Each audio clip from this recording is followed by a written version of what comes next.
سمجھ آ گئی ہے؟ امام بخاری رحمۃ اللہ ران کو سطر شمار نہیں کرتے، جبکہ حنفی لوگ تو ران کو سطر شمار کرتے ہیں۔ لعنت اللہ علی الکاذبین، کیسا جھوٹا آدمی ہے۔ امام بخاری نے باب قائم کیا ہے، باب ما یذکر فی الفخذ۔ پھر امام بخاری حضرت انس سے حدیث لائے ہیں، الفخذ عورت، ران سطر ہے۔ امام بخاری کیا فرماتے ہیں؟ ران سطر ہے۔ جھوٹ کیوں بولتا ہے؟ اچھا آپ حیران ہوں گے، امام بخاری دو حدیثیں لائے ہیں۔ پہلی حدیث لائے، امام بخاری دو حدیث لائے۔ پہلی حدیث یہ لائے، حضرت رسول اللہ صلی اللہ علیہ وسلم سفر میں ہے، ساتھ صحابی بھی جا رہے ہیں، انس بن مالک ساتھ صحابی ہے، اور ان کا یہ گھٹنا حضور کے گھٹنے سے لگا، نبی پاک صلی اللہ علیہ وسلم کا ران کھلا۔ انس فرماتے ہیں جب میں نے دیکھنا شروع کیا، حضور نے کچھ ران اور کھول دیا تاکہ مجھے ران کو دیکھ لے۔ اچھا اس کے بعد حضرت امام بخاری پہ دوسری حدیث لائے ہیں، اللہ کے نبی نے فرمایا الفخذ عورت، ران سطر ہے۔ اب بحث چل پڑی ہے، اس حدیث کو دیکھے تو سطر نہیں ہے، دوسری کو دیکھے تو سطر ہے۔ اب امام بخاری فرماتے ہیں کہ جس حدیث میں کہ ران سطر ہے، توجہ، امام بخاری کہتے ہیں عمل اس پہ کرنا ہے، اور جس پہ ہے کہ ران سطر نہیں ہے، سند اس کی مضبوط ہے۔ امام بخاری کا فیصلہ کہتا ہے حدیث انس اسند، سند اس کی قوی ہے، عمل اس پہ کرنا ہے۔ بخاری ران کو سطر کہنے والی حدیث بھی لایا ہے، اور امام بخاری فیصلہ بھی فرمایا، حدیث بھی لائے اور تیرے اصول کو تو توڑ کے رکھ دیا۔ تو کہتے ہیں سند مضبوط، عمل کہتے ہیں، بخاری کہتے ہیں سند اس کی مضبوط ہے، عمل اس پہ کرنا ہے۔ وہ نبی کی خصوصیت ہے، وہ کس کی؟ نبی پاک کی۔ امام بخاری نے باب باندھا ہے، باب البول قائما و قاعدا، جب کے نیچے جو حدیث ہے اس میں کھڑے ہو کر پیشاب کرنے کی حدیث تو لائے مگر بیٹھنے کی نہیں لائے۔ تو کیا امام بخاری کی فقہ یہ نہیں سمجھ ہے؟ ہم ہماری ایمان کا تقلید تو نہیں بن گئے، تو ہم امام بخاری کی بات مانیں گے تو امام بخاری کے مقلد بنے گے نا۔ ہم تو امام حنیفہ کے مقلد ہیں جو امام بخاری کے استاد کا استاد ہے، امام بخاری کے استاد کا۔ تو نے بات پوتے کی مانی ہے، ہم نے بات دادے کی مانی ہے۔ تو نے مانی جو بعد کا تھا، ہم نے مانی جو پہلے کا تھا۔ ہم سلفی ہوئے تو خلفی ہوا، ہم سلفی ہوئے تو خلفی ہوا۔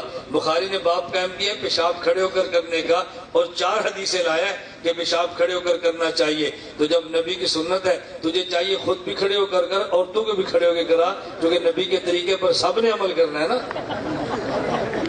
ہم تو بیٹھ کے کرتے ہیں، کیوں؟ ترمذی میں حدیث بیٹھنے والی موجود ہے۔ تو جو بخاری سے دائیں بائیں نہیں جاتا، کہتا ہے جی بخاری میں نماز ایسے پڑھو جیسے حضور نے پڑھی ہے، تو میں نے کہا بول ایسے کرواؤ جیسے حضور نے فرمایا ہے، مرد بھی عورتیں سارے بھی۔ پھر ہم دیکھتے ہیں سجدے کیسے ہوتے ہیں۔ عید قربانی پر ہر فرض نماز پر تکبیر 1 دفعہ یا 3 دفعہ؟ 1 دفعہ۔ نماز جمعہ کی اذان 1 ہے یا 2 ہے؟ 2 ہے، اور امام بخاری نے نقل کیا ہے، عثمان غنی رضی اللہ عنہ کا فیصلہ ہے، ان التعظیم ثانیہ یوم الجمعہ امر بھی عثمان ہی نکسر اہل المسجد۔ اگر عاشق کی نسبت اپنے معشوق سے ہو جائے تو اسے سکون قلب ملتا ہے۔ اگر آپ عاشق رسول صلی اللہ علیہ وسلم ہیں تو آپ کی نسبت محمدی کیوں نہیں؟ ہماری نسبت ہے سنی۔ کیا نسبت ہے؟ سنی۔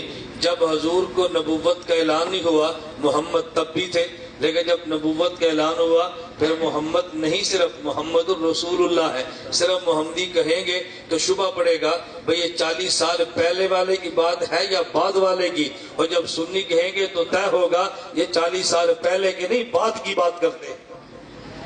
اب سمجھ آ گئی آپ؟ سمجھ آ گئی آپ؟ ان سے پوچھو جب تمہارے یہاں شادی ہوتی ہے تو کیا کہتے ہیں؟ نکاح مسنون ہوگا، نکاح محمدی ہوگا؟ بتاؤ کیا کہتے ہیں؟ نکاح مسنون یا محمدی؟ نکاح مسنون ہے، تو نکاح محمدی کیوں نہیں کہتے؟ جب ولیمہ ہو تو ولیمہ مسنون یا محمدی؟ بولو نا۔ اب ولیمہ محمدی کوئی نہیں کہتا، سب کہتے ہیں ولیمہ مسنون۔ کیوں؟ نکاح محمدی کا معنی الگ ہے، نکاح مسنون کا معنی الگ ہے۔ ہم اہل و سنت والجماعت ہیں۔ آپ کہتے ہیں کہ ائمہ اربعہ میں کسی ایک کی تقلید فرض ہے، تو ائمہ اربعہ کی تقلید کا فرض ہونا قرآن و حدیث سے واضح کریں۔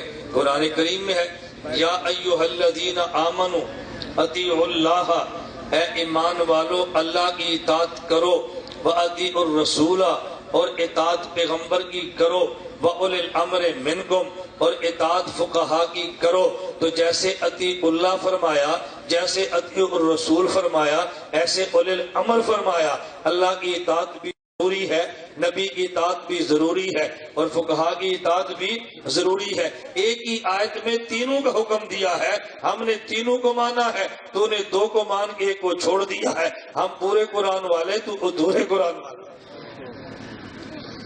اطاعت رسول اور امام کی تقلید میں کیا فرق ہے؟ رسول معصوم ہے، امام معجور ہے۔ رسول معصوم ہے، امام، رسول سے غلطی ہوتی نہیں ہے، امام سے ہو جائے تو غلطی پر بھی جنت ملتی ہے یہ بھی جنتی ہے، وہ بھی جنتی۔ امام صاحب کی اجتہادی کمیٹی میں کتنے لوگ شامل تھے؟ 40 تھے۔ کتنے تھے؟ 40 رکنی کمیٹی۔ امام صاحب کسی مسئلے کی سند ان سے ملتی ہے جیسے حدیث کی سند نبی کریم سے ملتی ہے صلی اللہ علیہ وسلم۔ یہ دلیلیں نہیں ہے، دھوکے، اچھی طرح سمجھنا۔ مجھے غیر مقلد کہنے لگا اگر تم فقہ حنفی کے سارے مسئلے سند سے امام ابو حنیفہ سے ثابت کر دو ہم حنفی ہو جائیں گے۔ میں نے کہا کوئی عیسائی تمہیں کہہ دے الحم سے لے کے بناس تک ساری آیتیں سند سے نبی سے ثابت کر دو، وہ مسلمان ہو جائے گا، ثابت کر لے گا؟ مجھے کہتے ہیں نہیں۔ میں نے کہا کیوں؟ کہتے ہیں قرآن نبی سے تواتر سے ثابت ہے، جہاں تواتر ہو سند کی حاجت نہیں ہے۔ میں نے کہا فقہ حنفی امام سے تواتر سے ثابت ہے، جب تواتر سند کی حاجت ہی نہیں ہے۔ آپ نے قرآن دیکھا کبھی؟ بتاؤ تو صحیح ہے یار، دیکھا تو کوئی دیکھا ہے، نہیں دیکھا کوئی نہیں دیکھا۔ قرآن دیکھا کبھی؟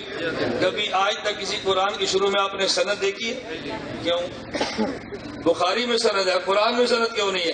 بخاری سند سے آئی ہے، قرآن تواتر سے آیا ہے۔ جب تواتر سے ہے تو وہاں سند نہیں چاہیے۔ فقہ حنفی سند کی محتاج نہیں ہے، یہ امام سے تواتر سے آئی ہے۔ امام حنیفہ نے کتنے مسئلوں پر اجتہاد کیا اور وہ مسئلے کہاں لکھے؟ اس کتاب کا نام بتائیں۔ امام ابو حنیفہ نے لاکھوں مسئلوں میں اجتہاد کیا۔ یہ جو فقہ حنفی کے سارے اصول ہیں امام صاحب کے ہیں، یہ شامیہ، یہ ہدایہ، یہ در مختار، یہ کنز الدقائق، یہ بدوری، یہ سارے مسائل وہ ہیں جو امام ابو حنیفہ کے شاگردوں نے نقل در نقل ہمارے سامنے پیش کیے۔ آپ تقلید نہ کرنے والوں کو کہتے ہیں کہ یہ تقلید نہیں کرتے، غیر مقلد ہیں۔ غیر مقلد تو تقلید نہیں کرتے، پھر کرتے کیا ہے؟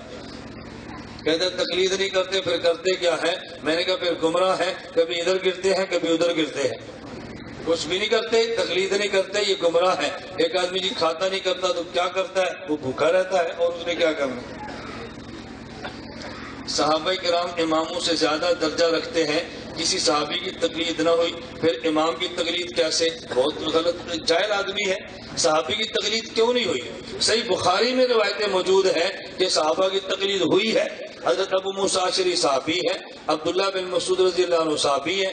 ایک شخص نے حضرت ابو موسیٰ اشعری سے مسئلہ پوچھا، اس کے بعد عبداللہ بن مسعود سے پوچھا، عبداللہ بن مسعود کا مسئلہ ابو موسیٰ اشعری کو بتایا۔ ابو موسیٰ اشعری فرمانے لگے